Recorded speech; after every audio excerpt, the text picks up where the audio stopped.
जय श्री राम। आइए आगे सुनते हैं श्री शिव पुराण में।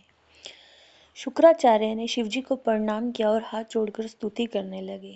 शुक्राचार्य ने कहा, भगवान, आपके पैर, सिर, नेत्र, हाथ, भुजाएं अनंत हैं। आपकी मूर्तियों की भी गणना नहीं हो सकती। ऐसी दशा में मैं आप स्तुत्य की सिर झुकाकर किस प्रकार स्तुति करूं? आपकी 8 मूर्तियां बताई जाती हैं और आप अनंत मूर्ति भी हैं। आप संपूर्ण सुरों और असुरों की कामना पूर्ण करने वाले हैं। आप अनिष्ट दृष्टि से देखने पर संहार भी कर डालते हैं। ऐसे स्तवन के योग्य आपकी मैं किस प्रकार स्तुति करूं? सनत कुमार जी ने कहा, मुने, इस प्रकार शुक्र ने शिवजी की स्तुति करके उन्हें नमस्कार किया और उनकी आज्ञा से वो पुण्य दानवों की सेना में प्रविष्ट हुए। ठीक उसी तरह जैसे चंद्रमा मेघों की घटा में प्रवेश करते हैं। व्यास जी, इस प्रकार रणभूमि में शंकर ने जिस तरह शुक्र को निगल लिया, वह वृतांत तो तुम्हें सुना दिया। अब शंभु के उदर में शुक्र ने जिस मंत्र का जप किया, उसका वर्णन सुनो। वह मंत्र शिवजी का मंत्र है। इस श्रेष्ठ मंत्र का जप करके शुक्र शंभु के जठर पंजर से लिंग के रास्ते निकला।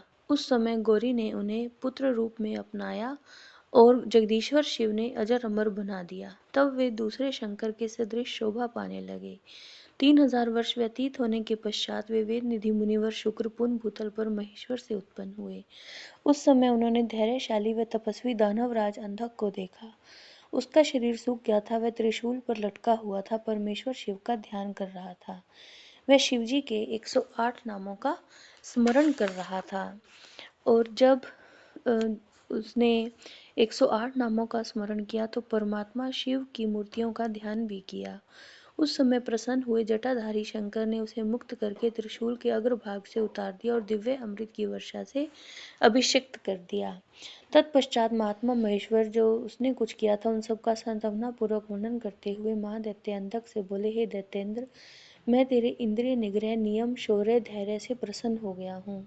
अतः सुव्रत, अब तो कोई और वर मांग ले। दैत्यों के राजाधिराज, तूने निरंतर मेरी आराधना की है, इससे तेरा सारा कलमश धुल गया। अब तू वर पाने के योग्य हो गया है, इसलिए मैं तुझे वर देने के लिए आया हूँ। क्योंकि 3000 वर्षों तक बिना खाए पिए प्राण धारण किए रहने से तूने जो पुण्य कमाया है, उसके फलस्वरूप तुझे सुख की प्राप्ति होनी चाहिए। सनत कुमार जी ने कहा, मुने, यह सुनकर अंधक ने भूमि पर अपने घुटने टेक दिए और हाथ जोड़कर कांपता हुआ भगवान उमापति से बोला, भगवान, आपकी महिमा जाने बिना मैंने पहले रणांगन में हर्षगद वाणी से आपको जो दीनहीन तथा नीच से नीच कहा है और मूर्खतावश लोक में जो जो निंदित कर्म किए हैं, प्रभु, उन सबको आप अपने मन में स्थान ना दें और भूल जाएं। महादेव, मैं अत्यंत दुखी हूँ, होछा व्यक्ति हूँ। मैंने काम दोष पार्वती के विषय में भी जो दूषित भावना कर ली थी, उसे आप क्षमा कर दें। आप तो बहुत भक्तों पर दया करने वाले हो। आपको तो अपने कृपण, दुखी और दीन भक्त पर सदा ही विशेष दया करनी चाहिए। मैं उसी तरह का एक दीन भक्त हूँ, आपकी शरण में आया हूँ। देखिए, मैंने आपके सामने अंजलि बांध रखी है। अब आपको मेरी रक्षा करनी चाहिए। ये जगत जननी पार्वती देवी भी मुझ पर प्रसन्न हो जाएं और सारे क्रोध को त्याग कर मुझे कृपा दृष्टि से देखें। चंद्रशेखर, कहाँ तो इनका भयंकर क्रोध और कहाँ मैं तुच्छ दैत्य। चंद्रमौली में किसी प्रकार उसको सहन नहीं कर सकता। शंभो, आप तो परम उदार हैं। आप और कहाँ बुढ़ापा। मृत्यु और काम क्रोध आदि दोषों के वशीभूत मैं अर्थात मेरी आपके साथ क्या तुलना हो सकती है। महेश्वर, आपके ये युद्ध कला निपुण महाबली वीर पुत्र मेरी कृपणता पर विचार करके आप क्रोध के वशीभूत मत हो। तुषारहार, चंद्र किरण, शंख, कंद पुष्प और चंद्रमा से वर्णन वाले शिव, मैं इन पार्वती को गुरुता के गौरववश नित्य मात्र दृष्टि से देखूं।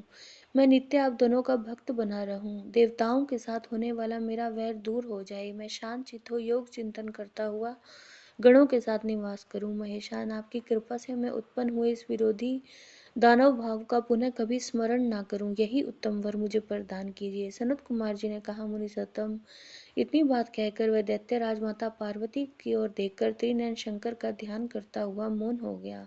तब रुद्र ने उनकी ओर कृपा दृष्टि से देखा। उनकी दृष्टि पड़ते ही उसे अपने पूर्व वृत्तांत और अद्भुत जन्म का स्मरण हो आया। उस घटना का स्मरण होते ही उसका मनोरथ पूर्ण हो गया।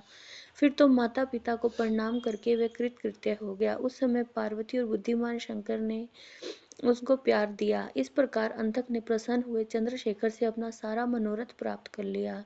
मुने महादेव जी की कृपा से अंधक को जिस प्रकार परम सुखद गणाध्यक्ष पद प्राप्त हुआ था, वह सारा के सारा वृत्तांत मैंने तुम्हें सुना दिया है और महामृत्युंजय मंत्र का भी वर्णन कर दिया है। यह मंत्र मृत्यु का विनाशक है और संपूर्ण कामनाओं का फल प्रदान करने वाला है।